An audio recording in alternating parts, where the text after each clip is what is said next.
Hello दोस्तों, स्वागत है आपका एक नई कहानी के साथ। मॉडर्न बहू हूँ तो क्या हुआ, घरेलू काम भी आता है माँ जी। आस्था और सौरभ की शादी दोनों परिवारों की रजामंदी से हुई थी।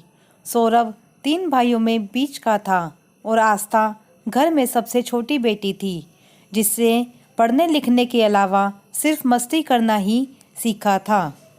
ससुराल में आस्था की जिठानी रिया भी थी। दोनों मिलकर सब कुछ कर लेते थे। आस्था घर के कामों में बहुत एक्सपर्ट नहीं थी, पर रिया के साथ छोटे मोटे काम जैसे प्याज काटना, सब्जी काटना करवा देती थी। बाकी सब रसोई रिया संभालती थी। महीने भर बाद तक तो ससुराल में आस्था को सिर्फ सुबह का नाश्ता बनाना होता था। वह कभी दलिया, कभी हलवा, कभी आलू के पराठे, कभी पास्ता, कभी मैगी, सब बच्चों के पसंद की चीज़ें ही बनाती थी, जो बड़े भी चाव से खा लेते थे। मायके में भी उसने यही बनाया था, सिर्फ सुबह या शाम का नाश्ता। यहाँ ससुराल में दोपहर का भोजन उसकी जेठानी बनाती थी। सास के निर्देश पर रिया आस्था से आटा गूंदने, रोटी बनाने का काम लेने लगी थी, पर लंच वही बनाती थी। जेठानी जी जान गई थी कि आस्था खाना बनाने में कच्ची है। महीना बीत रहा था, पर आस्था ने एक दिन भी पूरा खाना नहीं बनाया था। यह सब देखकर एक दिन आस्था की सास ने रिया से कहा कि तुम पहले एक दिन सारा किचन का काम आस्था से करवाओ। क्योंकि अब रिया के साथ साथ ही आस्था की सास भी सोचने लगी थी, कहीं आस्था काम चोर तो नहीं है। अभी वह कोई जॉब भी नहीं करती थी, जिससे उसकी पढ़ाई लिखाई की काबिलियत का पता चले। अगर वह घर के काम में जीरो निकली तो सब कुछ नए सिरे से सिखाना पड़ेगा। यह सब सोचकर सास और जेठानी ने आस्था की खाना बनाने की परीक्षा लेने की योजना बनाई। एक दिन रिया ने आस्था से कहा कि आज उसको नहाने और कपड़े धुलने में ज़्यादा समय लग जाएगा, क्योंकि एक हफ्ते से बच्चों के कपड़ों का ढेर लग गया है, तो आज दोपहर की रसोई भी तुमको ही बनानी है। रिया ने आस्था को खाने में घिया की सब्जी, कढ़ी चावल और रोटी बनाने को कहा। वह आस्था को बेसन का डिब्बा दिखाकर और किचन में एक बार फिर से मसाले वगैरह सब कुछ दिखाकर अपने कमरे में घुस गई। सास को इशारा कर दिया तो वह किसी काम का बहाना बनाकर बाहर निकल गई। इधर किचन में आस्था अकेली थी।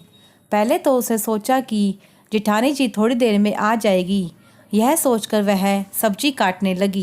पर जब समय ज़्यादा हो गया तो उसने फटाफट यूट्यूब में देखकर घिया की सब्जी बनाने की विधि चलाकर सब्जी बना दी और कढ़ी भी उसी में देखकर बनाने लगी। हालांकि आस्था ने कढ़ी कभी नहीं बनाई थी, तो वह थोड़ा घबरा रही थी। मन ही मन उसे लग रहा था कि कहीं कढ़ी खराब हो गई तो क्या होगा। फिर भी किचन में जेठानी जी को नहीं आते देख उसने बेसन घोला और वीडियो के अंदाज में ही पकोड़े तलने लगी। तड़के के लिए आस्था ने हींग, मेथी, जीरा, धनिया, अजवाइन और साबुत लाल मिर्च ले लिया। थोड़ा धनिया अलग से लेकर छोंक के लिए अलग से पीस लिया। कढ़ी में डालने के लिए घिया की सब्जी और चावल बन गए। पकोड़े भी तैयार हो गए, पर आस्था की जेठानी जी का पता नहीं था। आस्था बाथरूम के दरवाजे तक भी जाकर देखा कि वह अंदर ही है या बाहर आ गई, क्योंकि आस्था चाह रही थी कि कढ़ी के लिए कितना बेसन घोलना है ये जेठानी जी बता दे, क्योंकि उनका अंदाज सही है। उनसे पूछकर बेसन का घोल बनाने की सोच भी बेकार हुई, क्योंकि उस समय जेठानी का क्या आस्था की सास का भी कहीं अता पता नहीं था। जैसे दोनों मिली भगत करके बाहर हो गई थी। वो ये देखना चाहती थी कि आस्था को कुछ परंपरागत चीज़ें बनानी आती भी हैं या सिर्फ फालतू चीज़ें आती हैं।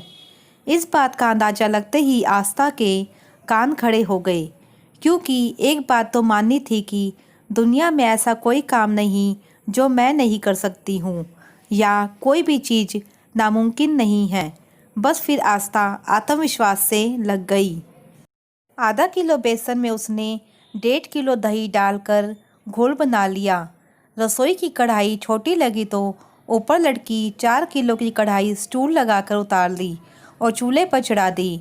बेहिचक उसने पूरी कढ़ाई भर के तीखी और मसालेदार कढ़ी बनाकर एक तरफ कर दिया, क्योंकि कढ़ी पर साथ में ही एक कहावत भी है, पर जितनी बासी और भाती है।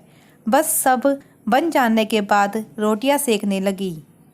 सब कुछ तैयार होने के बाद भी जेठानी जी और सास को ना आता देख उसने कुछ मीठा बनाने का सोचा।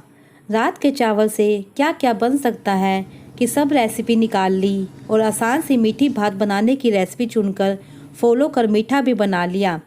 इलायची की सुगंध से जेठानी किचन में आई तो हैरान रह गई, इतना सब कुछ आस्था ने कैसे बना लिया।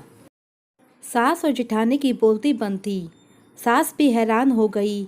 नई बहू पढ़ाई के साथ साथ खाना बनाने में उस्ताद है, यह जानकर बहुत खुश हुई। बाद में रिया ने कहा कि अरे मैं तो सोच रही थी कि तुम इतना सारा खाना बना पाओगी या नहीं, कोई परेशानी तो नहीं हुई। आस्था मुस्कुराते हुए बोली, कोई परेशानी नहीं हुई, और मन ही मन कहा कि मैं मॉडर्न हूँ, गैजेट यूज़ करना अच्छे से जानती हूँ। अगर कोई सच्चे मन से काम करना चाहता है या करता है तो भगवान भी उसकी हर तरफ से सहायता करता है। वैसा ही आस्था के साथ हुआ। ऐसा नहीं है बहू फैशनेबल या मॉडर्न है तो खाना नहीं बना सकती, वह हर काम में परफेक्ट हो सकती है। अगर आपको यह कहानी अच्छी लगी हो तो प्लीज़ इसे लाइक करें, शेयर करें एंड सब्सक्राइब करें मेरे चैनल को।